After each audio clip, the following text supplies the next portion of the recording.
नबी करीम अलैहिस्सलाम नमाज पढ़ा रहे थे। जोहर की नमाज थी, असर की नमाज थी। सही मुस्लिम में मौजूद है। हजरत अबू हुरैरा फरमाते हैं नमाज पढ़ाते पढ़ाते नबी पाक ने कदम आगे किया।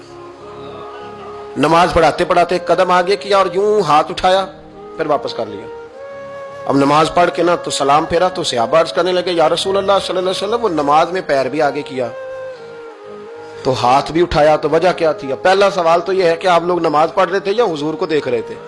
तो सहाबा तो पहले ही बताते हैं कि भाई हम तो पहली साफ में नमाज इसलिए पढ़ते थे कि नमाज भी होती रहती थी और चुपके चुपके महबूब की दीद भी होती रहती थी। हुजूर से पूछा, या रसूल अल्लाह, वो नमाज पढ़ते पढ़ते कदम आगे बढ़ाया आपने तो फिर पीछे कर लिया, क्या था?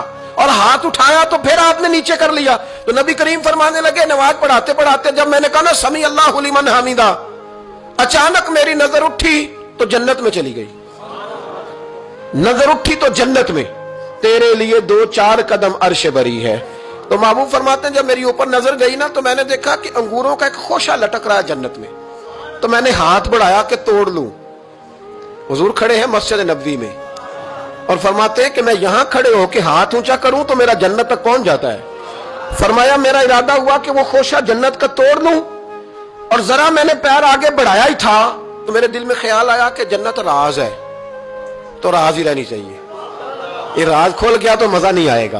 तो मैंने फिर वो हाथ वापस कर लिया। सहाबा कहते हैं जब नबी करीम ने ये बयान किया तो हमारे चेहरे ने तजस्सुस से खेल उठे।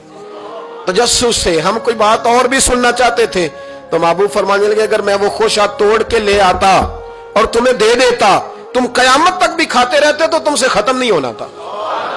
ये सही मुस्लिम की हदीस है। ओ भाई, मेरे रसूल करीम के वाक़या में राज पे शिकवा करना, कहना समझ में नहीं आती कैसे गए थे। तो तू जो चाहे तो हर शब हो मिसाले शब असरा, इसलिए कि तेरे लिए 2-4 कदम